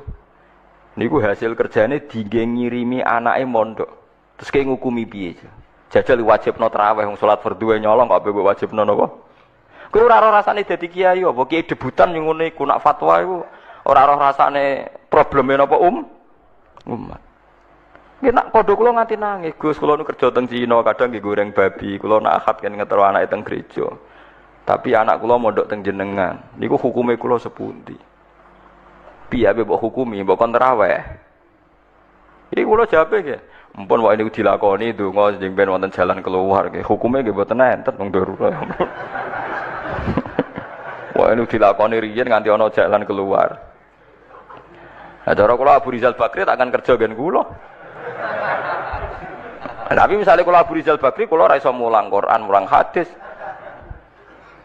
Mergo sibuk musuhan mimpin Golkar. Nah, akhirnya kan enggak ada pilihan. Kula nggih kula Abu Rizal nggih. Abu Rizal. Bahkan kalau nanti nangis gak ada santri ini ku. Ibu ini kerja teng Malaysia tukang cat, nggih gelantungan teng tingkat. Tuh anaknya nggih nganti kasil ngalim. Anaknya mondok di Sidogiri, setelah itu di saya. Coba, ayo nang kontraweh. Kowe semangat ngongkon traweh piye ke imame? Nggo ngarep terus miyak, nggo guri macem wong ngenteni. Sedhem terus wong gak baris. Bangsa wong macem ku semangat, pancen bangsa wong macem iku ana watuk barang teko barang was. Gaya tok. Mulane kula seneng Imam Bukhari wong alim alama nak salat ra tau ngimami yang nang masjid Irak ku manggon pinggire saka terus makmum. Imam Bukhari bener juara ngimami. Giling-gilingan bahwa ulama itu udah harus gagah-gagahan dadi napa? Imam. Manggon awar saka. Bareng salat bar imamin nyucup iku sapa? Hadza huwa Sahibul Jami' Al-Bukhari iki ngalim-ngalime wong sing di kitab Jami' Bukhari. Dia ngoten tok. Baru gue mirip Imam Bukhari. Jadi riyen ulama itu menjaga keikhlasan sampai begitu. Saya itu seneng diperhatikno wong ngenteni kuwabe terus dhewe wong mirip terus ngimami. Umat ini macam-macam. Paham gitu? Terus umat sing soleh-soleh sing saiki tahta qabdil kufar yang saiki di bawah rengkuane wong kafir ku pirang. Mulane wonten pertanyaan kula nate ditanya sama ketika sejarah Chenghu napa? Laksamana Chenghu sing tenggene Sampokong di Semarang nih. Itu dulu ketika beliau di Cina, itu kan ada silsilah sampai Rasulullah yang ditulis di Masjid Sampokong. Ketika dia di Cina itu enggak memperlihatkan Islamnya sampai jadi panglima. Andai kan dia memperlihatkan Islamnya maka enggak akan punya karir militer. Walhasil ketika dia mendapat tugas ekspedisi itu membawa pasukan 80 berapa gitu kapal besar itu. Terus dia ketika masuk Asia Tenggara mulai masuk Indonesia niku ngetokno Islami. Semua pasukannya dipimpin ala Islam, dijak bangun masjid di Semarang, di Surabaya, macam-macam. Ngetokno Islami. Terus para peneliti itu tanya saya, Pak Ba, apa memang ikhfaul Islam itu boleh, menyembunyikan Islam itu boleh? Karena buktinya Chenghu itu ketika di Cina tidak memperlihatkan apa? Islam. Ya saya jawab, saya tidak punya hukum tentang itu, tapi kalau sampean tanya tarikh saya punya. Karena ini tidak baik difatwakan secara hukum. Kalau balen malih ya. Ada masalah yang tidak baik difatwakan secara nopo hukum. Tapi kalau sampean tanya tarikhnya saya punya. Apa Pak Baik tadi? Abu Dzar ketika Nabi minoritas. Abu Dzar itu orang pedalaman. Ketika Islam masih minoritas kata Nabi, ya Abu Dzarrin, kamu menyembunyikan Islam kamu saja, jangan memperlihatkan apa Islam. Nanti kamu dicincang sama umat kamu, sama kaum kamu. Nanti setelah saya menang, baru kamu boleh memperlihatkan apa Islam kamu. Sehingga dalam tarikh ya ada ad-da'watu sirron, apa ad-da'watu sirron, salat sembunyi-sembunyi. Lah itu hebatnya Rasulullah. Rasulullah sing ahabbul khalqi ila wa tahu ngalami salat sembunyi-sembunyi. Nggih mboten? Nabi Muhammad wak kekasih pangeran nate ngalami sholat sembunyi-sembunyi. Begitu juga awal-awal Islam. Dan sampean saiki takok. Tapi saiki Islam wis kuat, sembunyi ora oleh, Gus. Kuat anak kuwe mergo wong akeh. Lah saiki saudara kita yang di Hong Kong, di Timor Leste, mungkin di Australia. Paham ya? Macam-macam. Mulane sing apik ku anut ulama sing ijek jujur, pokoke riwayat itu diterangno. Kejadian-kejadian sing dialami umat sahabat diterangno. Wis ora usah intervensi, pokoke ngono. Mulane saya katakan itu tidak baik difatwakan secara hukum, tapi ada padanan sejarahnya. Ada padanan sejarahnya. Paham ya? Mulane akhirnya walhasil Nabi ku ninggalo qiyamul lail di masjid, tapi Umar nglakoni. Ketika Umar dibantah, ya Umar kenapa Anda sholat qiyamul lail secara berjamaah? Bukankah ini bid'ah? Jadi riyen Sayyidina Umar ae nate dituduh napa? Bid'ah. Mulane kita mau kiai dituduh bid'ah wis menengae wong Umar sing sahabat dituduh napa? Bid'ah. Jadi jago Umar ya enak. Umpama iki bid'ah ya bid'ah paling apik bid'ah iki. Corong saiki anu bid'ah kok disifati apik. Sing dituduh bid'ah ora Umar tok, Kanjeng Nabi pertama dadi nabi ngajak wong Islam wae Abu Jahal dituduh bid'ah. Mulane kena dituduh bid'ah tenang ae Kanjeng Nabi ku nate dituduh napa? Bid'ah. Tapi Nabi ra didalili wa kullu bid'atin dolalah. Mergo lho nggih tenan. Sampeyan apal Quran niku wonten ayat ma ya'tihim min dzikrim mir rabbihim muhdas. Muhdas ku maknane apa? Sing dianyarno.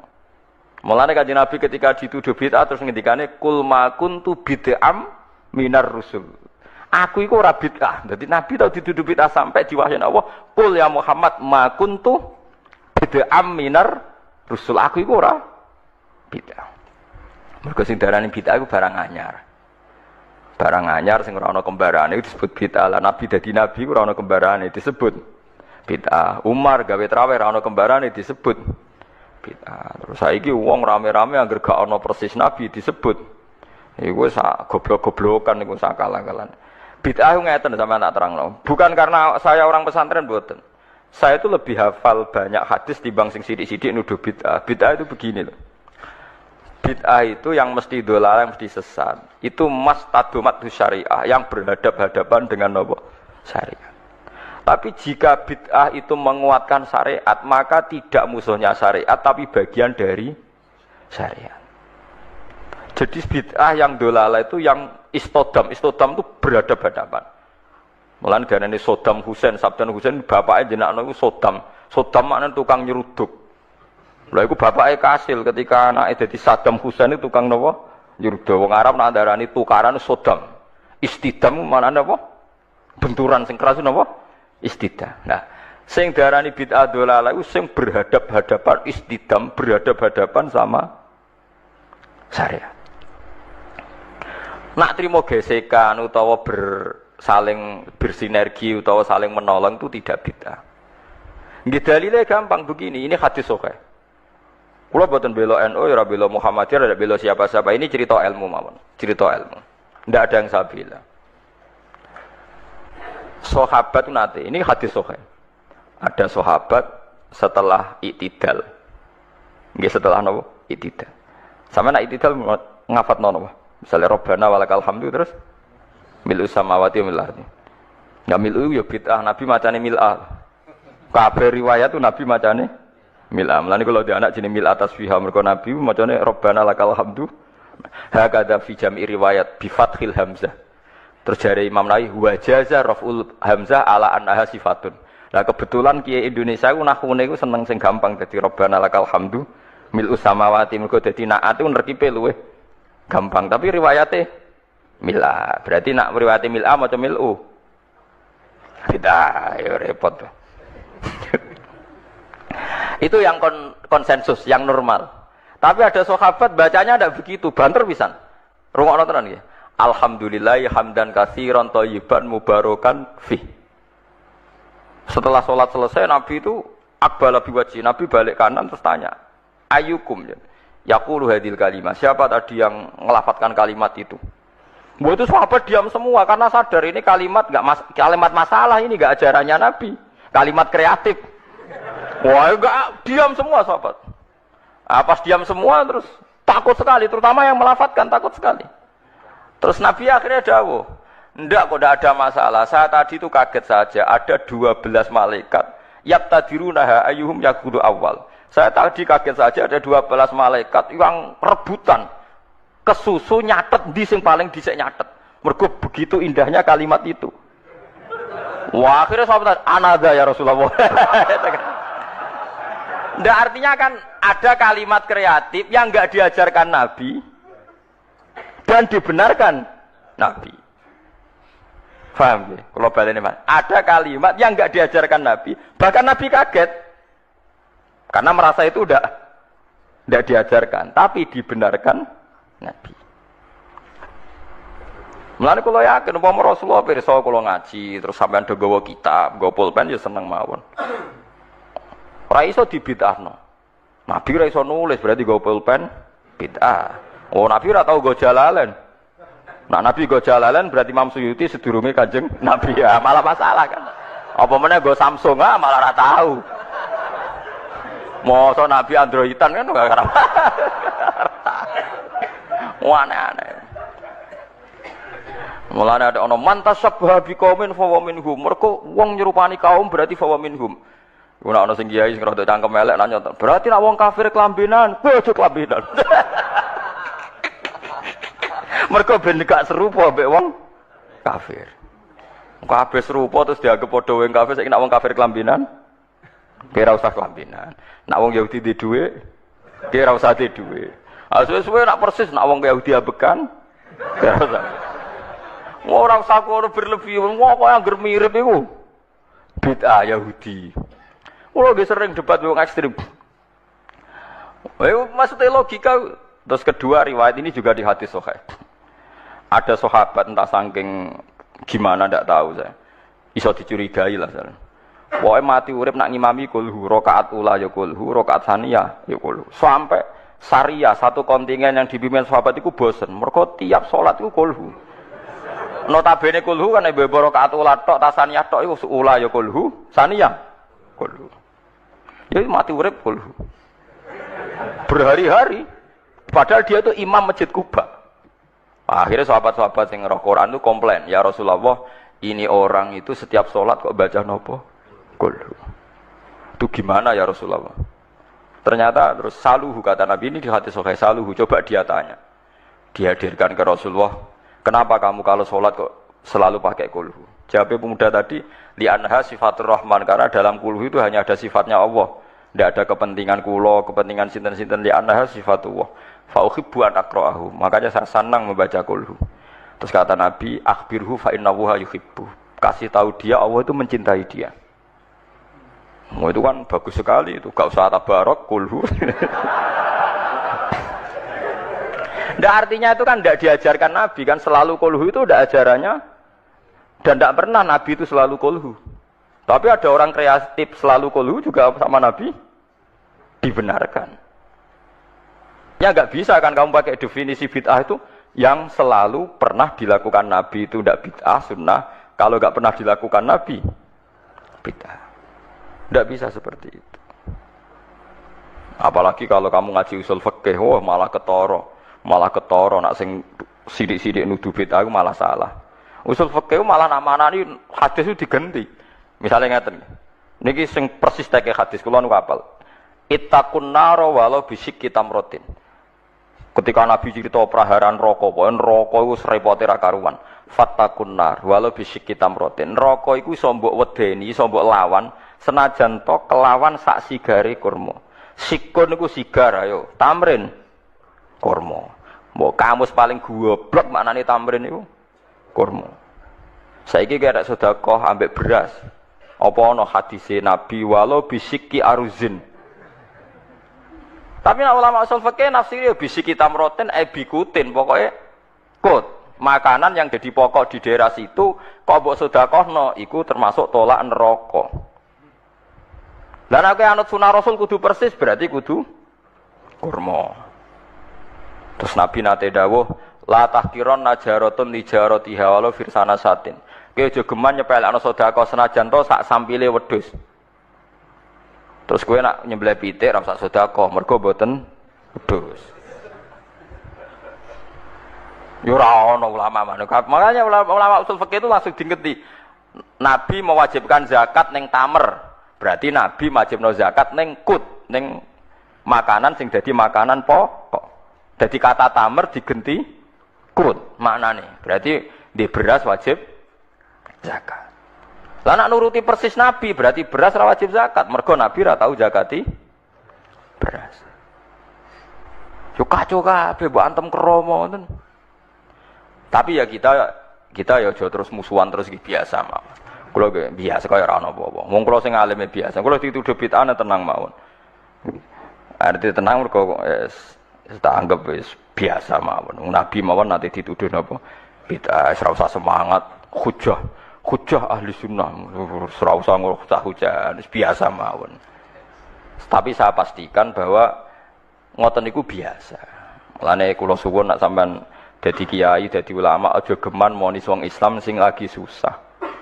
Iwau misalnya traweh biasa, nak takoki tiyang traweh sunat iki sunat, Ramadan pisan ya traweh. Lho tapi tiyang niku mboten traweh padahal ngeten-ngeten. Ya apik nak dene menawa apik ra traweh mbaya mergawe sing ngoten. Sebut itu izinan ngendikan kok ora jelas. Ya ora jelas kowe malah dadi pangeran ngger wong ape mbok hukumi somongi ngono. Nah, cara bapak riyen ngoten, nang ana wong brengkel bapak ngoten. Mbah aku dhewe ra pangeran dadi ora mendesak ngukumi. Lah nek aku pangeran tak hukumi, ora pangeran ada ngukumi barno ora wis dari bapak. Kita ini kan ndak Tuhan, ngapain tuh mendesak ngukumi orang lain? Kita tidak ahkamul hakimin jika kita. Kan kita ini anak analis, tukang analisa. Kowe mergo hasud, mergo drengki. Mergo kowe lagi dadi imam, dadi nak sing traweh sithik keberatan. Jajal kowe di rival kiai sing kiai iku sing makmum sithik terus kowe seneng. Mau langgar iku sing makmum sithik, pancen ra disenengi wong kiai iku. Nek sing makmum aku akeh, pancen mbok ancam ra akeh. Kabeh mbok ancam. Mulane kula niku biasa tarawih nek teng langgar kula padahal langgar kula niku paling kathah sing tarawih. Tapi iki sene tak gandani mak. Nek mboten udzur, nek wonten udzur ya mun tarawih mak mun dipaksa. Mosok Gus Ramadan pisan gak nek wonten udzur ki prei ya ngono.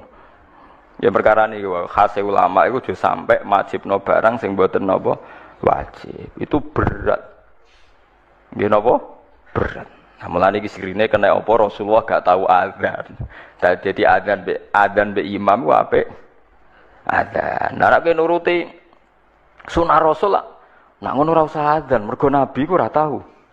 Adzan. Edan kabeh sak donya. Lah nek kepengin persis Nabi ke jogeman adzan, mergo Nabi gak tahu. Adzan. Dadi nak terus kowe aja dadi makmum mergo Nabi ku dadi imam.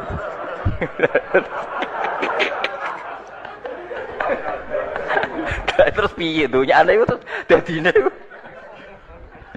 Mergo alasane sunah Nabi. Ane kula suwun biasa mawon nggih, sementing aja maksiat. Men nganti kula sing dilarang Islam niku maksiat. Mane kula gadah guru nek ana santri tirakat poso mboten seneng. Sing penting aja maksiat. Kowe tirakat terberat iku sing penting aja napa maksiat. Barang-barang sunat itu dilakoni ya kena ora ya napa. Mulane jare Imam Nawawi hadis paling jelas ning liyane kewajiban hadisul Arabi.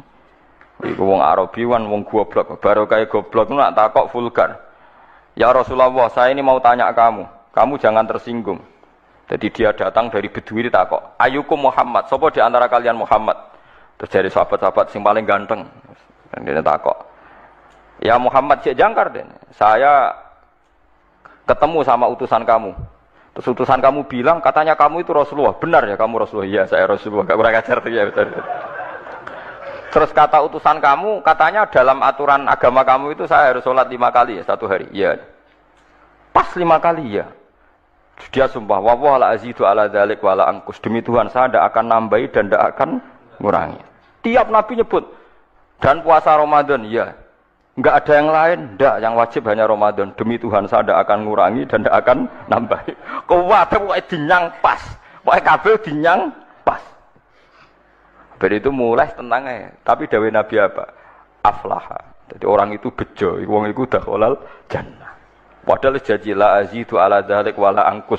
Tiap diwarai Nabi, demi Tuhan saya ndak akan nambah, ndak akan ngurang. Nanti sampean aja niru kula magrib ya pas, isya ya pas. Kula sering gamuk bojo kula, Gus, ulama kok qobliyah tabadiyah. Aku iku dhek eling hadis Arabi. Tapi sama aja niru kula ya. Tenan kula amun tiru mboten sae. Tapi kula ya ora perlu niru jenengan. Dadi itu kan itu bahaya kalau saling niru itu. Bahaya. Kalau saling niru artinya akan KW kan. Kalau KW 1, KW 2 kan masalah. Jadi enggak usah saling nopo niru. Terus tenggene Thariqah Mulamatiyah itu dulu ada Thariqah era Imam Sa'roni sebelumnya. Makanya di Manaqib ada ya Mulamatiyah. Itu ada Thariqah orang-orang soleh yang enggak pernah sholat qobliyah. Gara-gara dia itu hidup di satu komunitas sama masyarakatnya itu bekerja, dia hanya sholat fardu saja. Tapi dia jadi wali. Gara-gara mensyariatkan tolabul halal itu fardun ala kulli muslimin. Sementing wong do kerja golek rezeki sing nopo halal. Sakniki walian, wong korupsi bangun masjid, bisnisnya gelap apa ya senengane umroh. Jadi tolabul halal rapati diperhatekno, tapi sunnate artis rezekine komblodor yang kok hasilnya tinggal umroh. Macam-macam. Sunat-sunate digebut. Iku wis mbok sawalan sungguh di sepuro pengira. Mergo cari ruhen nak ayu pantese kok ora disiksa Gus perkara. Kula cek eling kula di kanca santri niki santri jan santri kula. Oleh kadang iki wong ya bener. Dene delok film-film Amerika lho, film-film kados. Dene senengane delok film barat, kados Titanic, Sandra Bullock, dene delok film. Pas iku perang Irak. Dene ngakoni mek ngaji kula, santri kula. Gus kula badhe jujur mek jenengan, tapi ampun seneni. Tiyang Madura. Dadi nate melok ngaji kula teng mriki, ngaji mahal riyen. Apa, Cung? Kulo nak delok Jos Bus Gus, lu kowe tok kafir harbi nih Gus. Tapi nak delok wong kafir ayu bintang-bintang film kok koyo ora harbi Gus. Lek ora ngajar.